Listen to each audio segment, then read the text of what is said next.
Hello, everyone.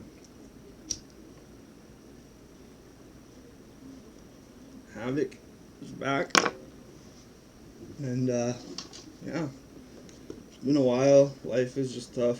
Life's not going very good for me right now and my dad. So, in a nutshell, my doctor says I can't work, and I pretty much can't with the issues I have and the amount of medication I take on a daily basis. But at the same time, the government's only willing to give me $600 a month to live on. So I don't know where you're from. Like maybe some places $600 would be a lot. I don't know. Maybe I'm just not good at budgeting, but I'm pretty sure anybody would have a tough time with only $600 a month, right? So it's been really tough. I mean, I was supposed to get a graphics card like a year ago, you know? Like I spent all this time and all this energy. I spent like a month and a half building this computer on my old computer, talking to my friend who knows, like my genius computer friend. And he ran it through a program that he has that basically, you can even do it online now. I'll try and put some links, but you can actually technically build a computer on the computer and see how it runs and see how it takes certain things before you actually put it into real life. But he did that for me, and I bought every part brand new, the best of the best, 9900K, the best, most expensive RAM, everything. I bought aftermarket everything. Like I didn't use any of the cords that came with the case or the motherboard. I used all brand new. But I forgot to factor in a graphics card into the budget. And if anybody knows, a year ago, if you wanted to buy a graphics card, like the one I have in here right now is a GT 1030. It's like 3 or 4 years old.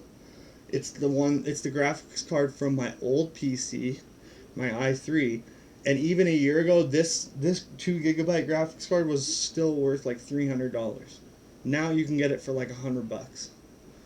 And like I could get a 4 gigabyte 1660 Super, which is like 10 times better than this, and it won't need any extra anything. And that's like I can get it for around 250 Canadian.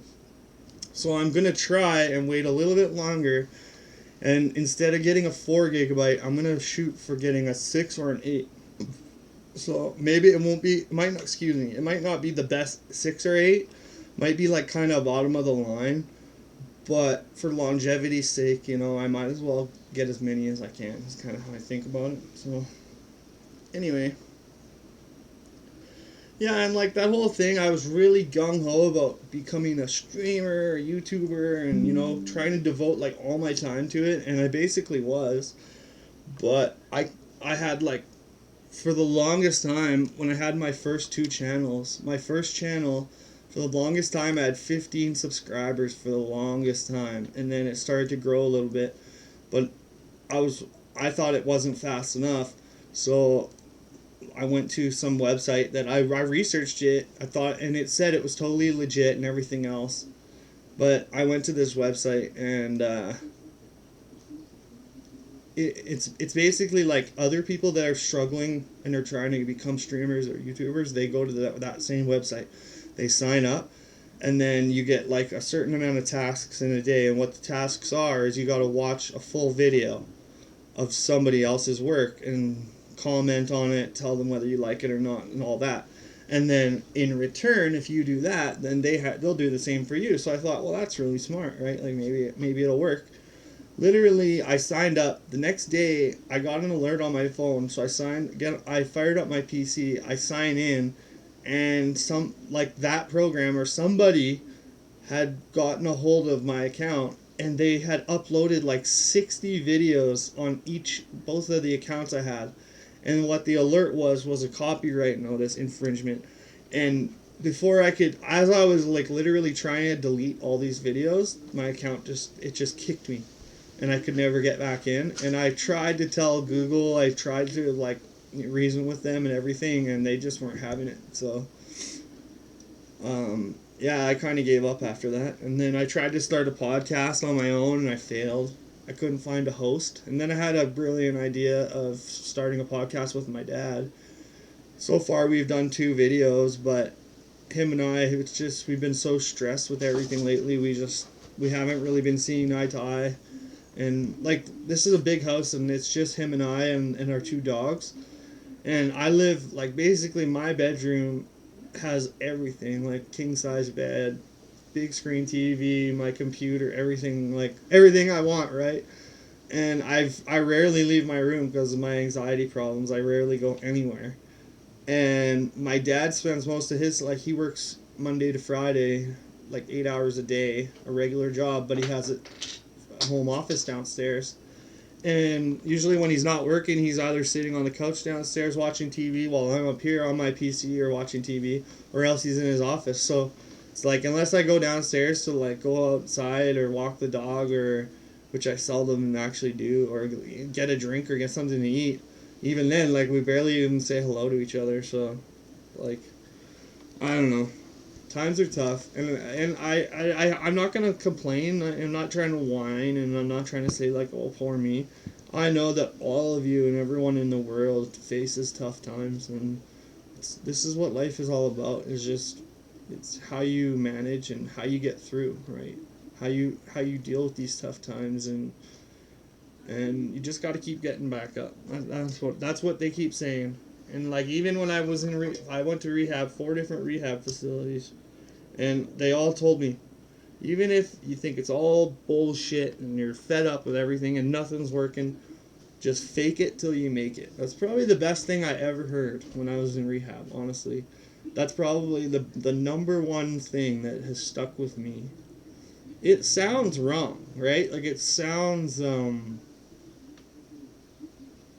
incorrect. It sounds like it's like taking the easy way out, but it's not. Just think about it. Like, if things aren't going good, and like I haven't been doing drugs, they promised me. They said if you stop doing drugs and you stop drinking and you live a normal life, your life will get 10 times better. And honestly, I've been clean for 6 years. I've relapsed a couple of times, but for the most part, I've been clean. Like I haven't touched heroin or alcohol in 6 years. Literally, I haven't touched it. And they said, "Oh, it's gonna get so much better," and it's just been 6 years of hell. Like they have all these programs and facilities and programs and all this stuff for getting off of drugs, which is great, and I thank God that I got the opportunity to go to those programs. But they don't have much in place for afterwards. Like, what do you do after you're good and clean?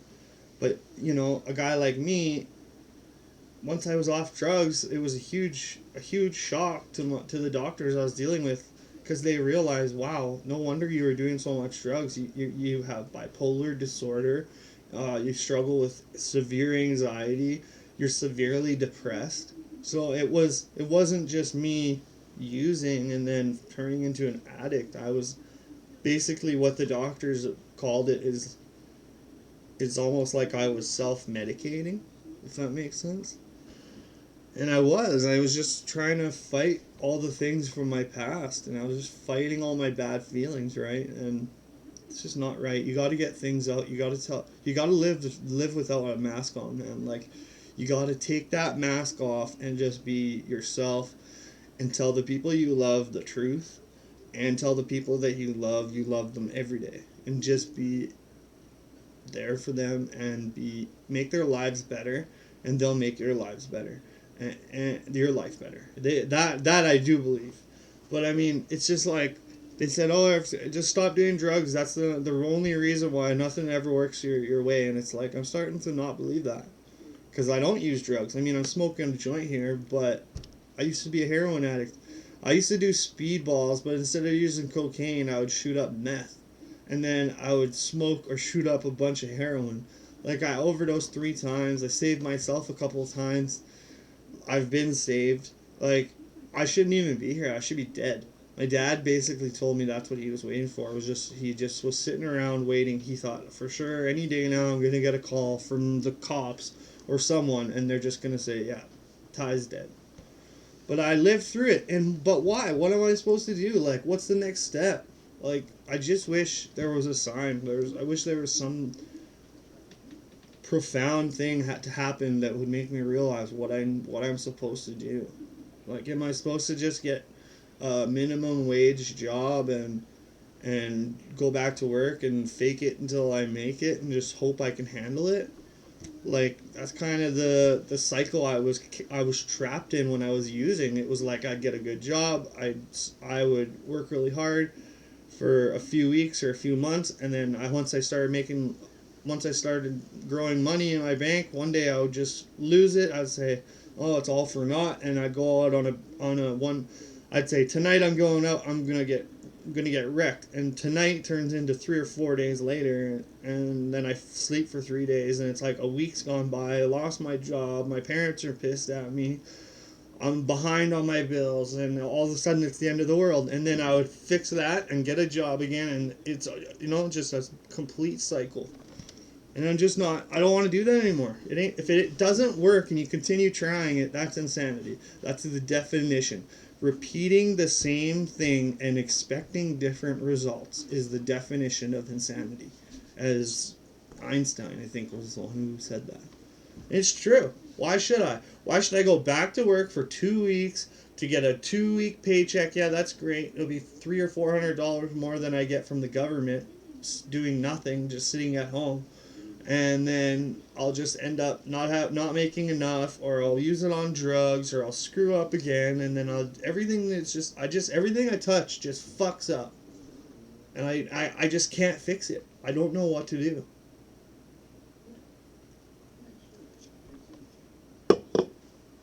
Anyway, I don't know if I'm gonna put this up on my channel or what. I know nobody probably really cares, but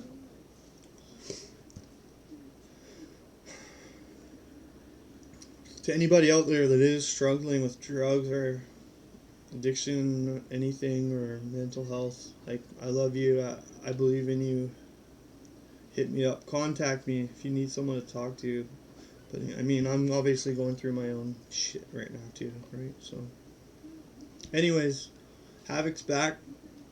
Love y'all.